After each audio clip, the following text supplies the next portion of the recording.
Hello again, Tom, the well-traveled American. Well, it's 6 March, and I know I promised this the other day, but overcome by events sometimes. And as Warren Zevon once opined, send lawyers, guns, and money. Well, perhaps we can modify that. Send missiles, drones, and money. And why the West should have partnered with Ukraine better. Yeah, that card thing, that card analogy, all of a sudden, that's not aging so well. Looks like Ukraine's got more cards than anyone imagined. Well, let's get into it. Little Joe Friday? Dragnet? Just the facts, ma'am. This is just from the other day. Out of one country in the Gulf, all of the countries there are pretty much suffering the same situation, with Iran deciding to attack everything and everyone in an attempt to destroy the global economy, to force the rest of the world, to force the United States and Israel to stop attacking them. And good luck with that plan, too. Um, our days of risk averse uh, doctrine, hopefully, is at an end. So, a little numbers here. I know numbers not fun to talk about, but you got to get some numbers every once in a while. So, if we look at this, ballistic missiles 186, drones 812, cruise missiles 8, and an overall intercept rate reported 93%. Hey, that's really good. Until you dig a little deeper. If you scratch beneath that good news, you're going to find some not so good news. It's not that we shot them all down, or our allies shot them down.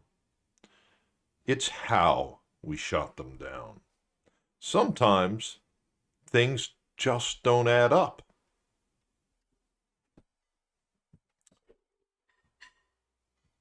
The cost of the shoot downs was precipitous. We shot down $20,000 drones or less with $1 million missiles. And that's not the worst of it. The supply of missiles is not infinite. Let's not even debate that. Because the supply of money to make them and the time to make them is not infinite. So there we are. Yeah, that'll leave a mark. $1.1 billion down the toilet because we couldn't partner with Ukraine to get their expertise on dealing with drone swarms, missile swarms.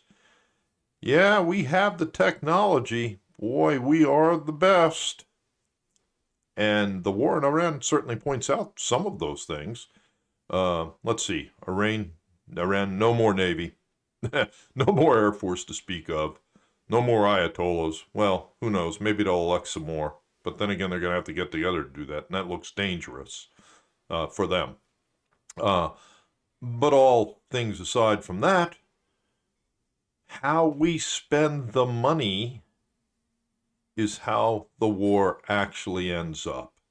We don't want to have to duplicate the lesson of Pyrrhus, from which we get the term a Pyrrhic victory. Yes, I won. Yeah, but not so quick. Maybe you lost in the end run of things. Might be too costly. Your victory might cost too much. Then that's not really a victory, is it? So when we take a $1.1 billion radar site in Qatar and we allow it to be destroyed by, I don't know, $20,000 drone or so, that's not what I'm calling victory. That's not the smell of victory in the morning that we're used to. Oh no, it's not working. We should have partnered with Ukraine. We've already seen that Shahed drones that are landing in some of these Gulf states right now as we speak for the last week have components that were built in Russia. That's right. The flow is not only in one direction. Iran supplied technology to Russia to build these drones, and Russia ramped up production in their distant site of Alabuga so they could pummel Ukrainian civilians into submission.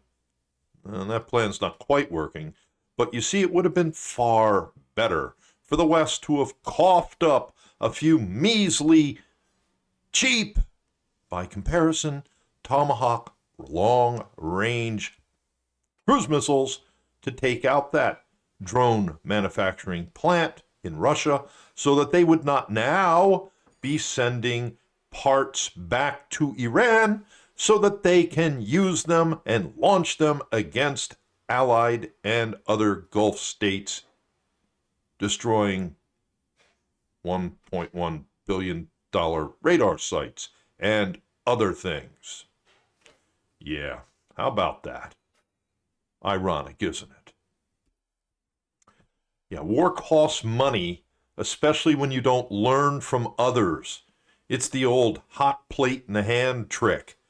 Some people just have to put their hand down on that burner and go, whoa, it's hot. Well, yeah, you didn't watch the previous 3 people touch it and scream? Come on.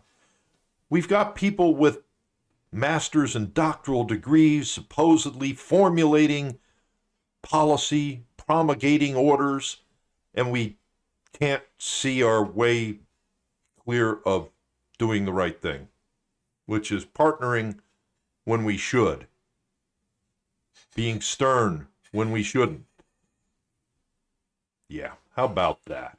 And to those of you out there who would scream and wail and wring your hands and say, oh, but peace, peace, oh, let's negotiate a peace. Yeah, thank you, Mr. Witkoff. No. Here it is. Let this sink in. Reality strikes again. Who could have predicted it?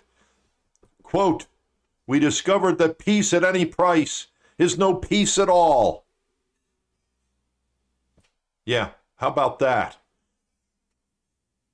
Peace is expensive. War is expensive.